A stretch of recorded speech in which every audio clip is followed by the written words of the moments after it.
Today on Two Decent Blocks. Apparently, those who are lagging are to continue to think and act as they have in the past, and yet somehow have better outcomes in the future.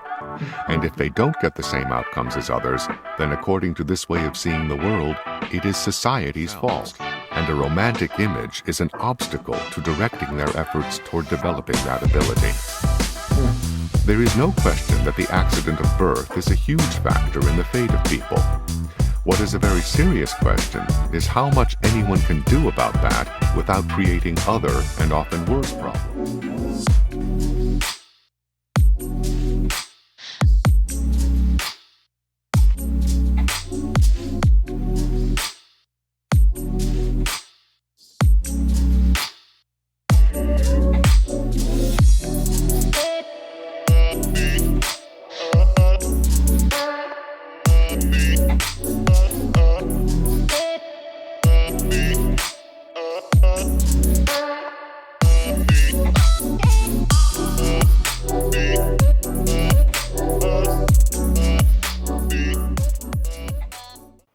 Most of us want to be fair, in the sense of treating everyone equally. We want laws to be applied the same to everyone. We want educational, economic, or other criteria for rewards to be the same as well. But this concept of fairness is not only different from prevailing ideas of fairness among many of the intelligentsia, it contradicts their idea of fairness. People like philosopher John Rawls call treating everyone alike merely formal fairness. Professor Rawls advocated a conception of justice that nullifies the accidents of natural endowment and the contingencies of social circumstances. He called... For those of us who might be watching and don't know who John Rawls is, he's an American political and ethical professor. Like, he's best known for a book that he wrote called A Theory of Justice, in which he categorizes justice into what he called basic liberties and the other one called difference principle or something like that. In general, he is one of the people that he is saying, so he's saying that their idea of fairness is not applying equal laws or giving people equal opportunities. No, it's about nullifying the disadvantages that can come naturally to people and kind of putting power in the hands of people who are able to do that in order for them to bring some sort of fairness. It's saying that you guys cannot really make decisions for yourself and make the best choices for yourself. Someone in the government will come and do and make those decisions for you, who knows better. It's a lot more informed, understands what you need more than you do. For a society which arranges end results, rather than simply treating everyone the same and letting the chips fall where they may. This more hands-on concept of fairness gives third parties a much bigger role to play. But whether any human being has ever had the omniscience to determine and undo the many differences among people born into different families and cultures, with different priorities, attitudes, and behavior, is a very big question. And to concentrate the vast amount of power needed to carry out that sweeping agenda is a dangerous gamble, whose actual consequences have too often been written on the pages of history in blood. There is no question that the accident of birth is a huge factor in the fate of people. What is a very serious question is how much anyone can do about that without creating other and often worse problems. Providing free public education, scholarships to colleges, and other opportunities for achievement are fine as far as they go, but there should be no illusion that they can undo all the differences in priorities, attitudes, and efforts among different individuals and groups. Trying to change whole cultures and subcultures in which different individuals are raised would be a staggering task. But the ideology of multiculturalism, which pronounces all cultures to be equally valid, puts that task off limits. This paints people into what... Nowadays, it's not just that all cultures are equally valid. If you criticize any aspect of any culture that is not yours, especially if you happen to be white, you are automatically considered to be racist. You can criticize what culture, Yeah, Western culture. because because now you're Hold punching them to up, and task. that is acceptable. Yeah, Hold them but to task. okay, let's see how this is. It's an absurd principle of that all cultures are the same. It's negating the fact that the cultures that seemingly are better or that are at least leading did not take certain things from other cultures and incorporate the better things and take the other things out.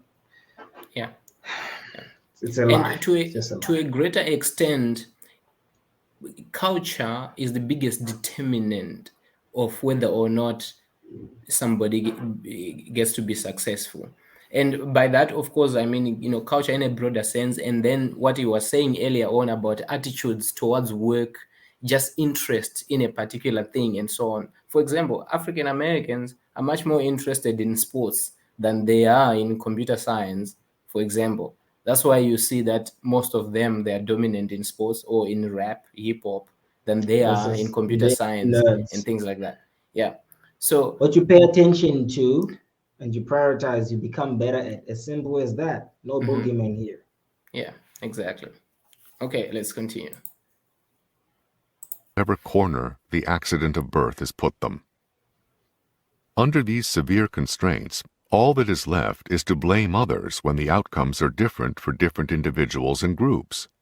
Apparently, those who are lagging are to continue to think and act as they have in the past, and yet somehow have better outcomes in the future. And if they don't get the same outcomes as others, then according to this way of seeing the world, it is society's fault. Society may lavish thousands of dollars per year on schooling for a youngster who does not bother to study, and yet when he or she emerges as a semi-literate adult, it is considered to be society's fault if such youngsters cannot get the same kinds of jobs and incomes as other youngsters who studied conscientiously during their years in school. It is certainly You see, here it touches on something that is very important, that you can give somebody an opportunity, you can give somebody an equal chance, but that doesn't mean that they are going to Yeah, obtain you take certain your horse to the results. river, but you can't make it drink, Yeah. And we know these things. I don't even know why this is all different now. We know these things. There is a reason why Sowell is articulating it this way, because there is a whole penumbra of educated people and adults, politicians, who cannot comprehend this simple fact. No. They can comprehend it. They Mm, only benefit from lying to you that it's not. If society owes you something, someone needs to come in. The third parties we've been talking about, hands comes in. These politicians comes in. The intelligentsia. They need to get resources to help yeah, other people. They become a lot more important. They also get richer. There's a yeah, lot of people that grift doing these exactly. things. So, for example, with these quotas, so they come at the place of employment. For example, they never. Let's say if they are going to kindergartens and say, okay, well, let's have quotas in kindergartens, I can kind of maybe say, okay, even though that's bad, but they go to the Ivy Leagues and put quotas there. So you can give as many people from a certain race that is lagging many places to get into that particular university, but that doesn't mean they're going to graduate. That doesn't mean they are going to be able to cope with the curriculum that they teach at Columbia or at Princeton or at Harvard. Those things will now depend on them. That is why these people who advocate for this kind of equality, as Professor John Rawls, they try to remove personal responsibility from the people and put that responsibility on a third party who is not affected by the direct results. And whenever somebody doesn't take responsibility, we know what will happen to them: failure. Yeah, no, there's no fairness, obviously, in, let's say, the example you just mentioned, where when you have quotas and when you have people coming and saying we need to see certain number of people here and there, we're trying to obviously influence the outcome. It means that a certain hardworking student who might not necessarily fit the quota, who could be Chinese, who could be Asian, who could be white, is not going to get a place they actually deserve because they are just not whatever skin type or whatever minority group you're trying to Yeah, equalize for. yeah. So where As a is their fairness? society, Who comes and tries to at least give them fairness, where is Yeah. their fairness going to be executed And as or a society, administered? we are losing because that's not the most efficient way to use our resources. We want the best students to go to the best schools because they are the ones best placed to take advantage of that opportunity. Okay, let's move forward. Sorry, wait. One, Yeah, just one, okay. what you call it? One quote from Thomas Sowell on this particular issue. We seem to be getting closer and closer to a situation where nobody is responsible for what they did, but where all are responsible for what someone else did. You can move forward. Exactly. Okay. A great misfortune to be born into families or communities whose values make educational or economic success less likely. But to have intellectuals and others come along and misstate the problem does not help to produce better results, even if it produces a better image. Political correctness may make it hard for anyone to challenge the image of helpless victims of an evil society. But those who are lagging do not need a better public relations image. They need the ability to produce better results for themselves, Yes. and a romantic image is an obstacle to directing their efforts toward developing that ability. Tests and other criteria which convey the realities of their existing capabilities compared to that of others can have what is called a disparate impact and are condemned not only in editorial offices but also in courts of law. But criteria exist precisely to have a disparate impact on those who do not have what these criteria exist to measure. Track meets discriminate against those who are slow afoot. Tests in school discriminate against students who did not study.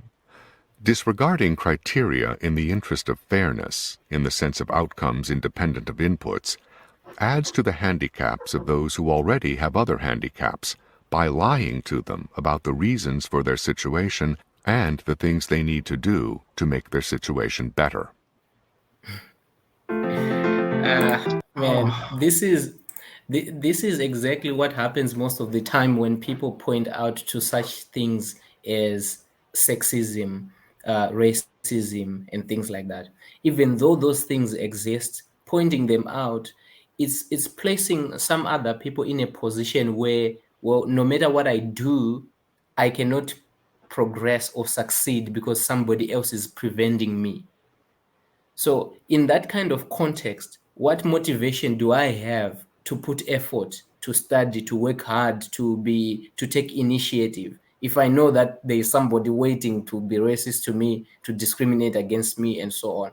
So, the kind of attitude that people like John Rawls, that he mentioned in the beginning, promote, and such other intellectuals, is in itself a handicap to people who are lagging, because it gives them an attitude that there is nothing that they can do for themselves, but society needs to change and adjust its conception of what fairness is and just accept them as who they are. They don't need to change anything or do anything or improve anything or acquire any other skill. They are okay as they are, which is why we continue to see these problems in our society. The people like John Rose are going to always be popular. They're always going to be popular because people do not want to change. They just don't want to change. Yeah. It takes It's effort tough. to change. It takes Yeah. painful effort, discipline to Yeah. change. So if It someone can come requires and you say you don't to actually to apply it yourself, if someone is yeah, going to it come and requires tell you you that you don't to need, okay, go on. oh sorry, I think you're lagging, so probably that's what's going on.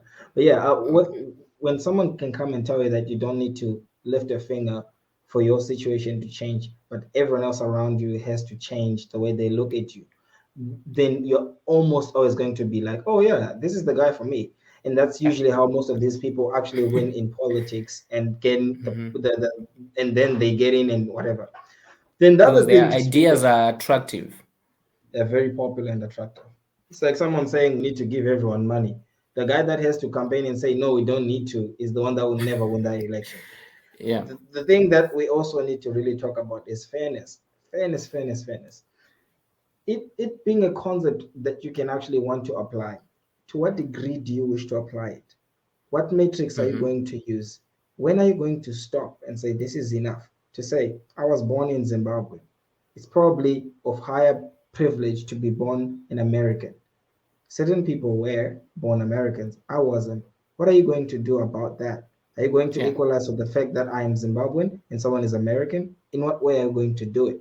Well, Yeah. maybe What between them, metrics are you going to use?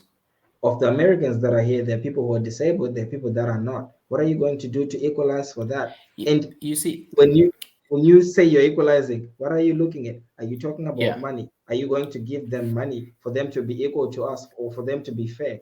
And if you are not going to deal with that because maybe it's not possible, why are you stopping at that? Why are you now Mhm. discriminating or There, not paying there, enough attention to them? there are It's just people. ridiculous and absurd. It is absurd, completely absurd. There are people who see the world and human beings as if they are chess pieces on a chessboard, that they can move them about and around as they please until they are satisfied. But we are not God. If we were creating our own world from scratch, we would definitely create a world in which nobody has to be born disabled. Nobody has to be born in a poor family or in a culture that promotes behavior that is counterproductive. We would create a perfect world in which nobody has to be racist, nobody has to be sexist, nobody has to have any prejudice against someone else. But we are not God. We are dealing with human beings as they already exist on earth, not as we wish them to be. But most of Yeah, these crusaders, what they try to do is to turn human beings from who they are into this to funds on a idealistic face. version of a perfect human being that they imagine and conjure up in their heads, and it's never going to work. We're as complicated as this as people that even a person with all the knowledge of how tobacco can kill you with whatever doctoral or PhD in medicine and biology will still on their break when they're working smoke. Yeah, How do yeah. you come to equalize or to educate or to take that out of that person? Like there's a limit. That's why people Hmm. have rights and they have Hmm. freedoms. When you give them those freedoms and they have the rights, then you Then they can already are make going to their get different outcomes. yeah. You Then they have can to make their own decisions and you face have to the choose consequences. between giving people freedom or not, or taking all their freedom away in order to try to achieve fairness and equal outputs. You That's why can't have both. so yeah, that's why so in the beginning was saying that in our quest to achieve fairness in the sense that John Rawls and others are saying, what else are we forfeiting as a society?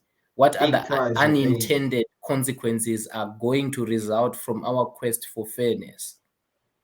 But anyway, Yeah. that's the clip. It's very interesting. Yeah, So it's yeah, the we're, best. we're gonna be doing a lot of these Thomas Sowell clips. If people, if you guys think we should be doing it, just let us know in the comment section. I know definitely some people have some things to talk about as far as fairness is concerned. Let's hear your perspectives, your views on it. And Mhm. I know we definitely need a lot more subscribers, so please click that subscribe button. Make sure you're following us. Get that notification bell, clicked to make sure when we release a video you get to be notified first and you don't miss anything that we're going to be putting out. Engage, and the two distant vlogs are out. Today on Two Decent Blocks.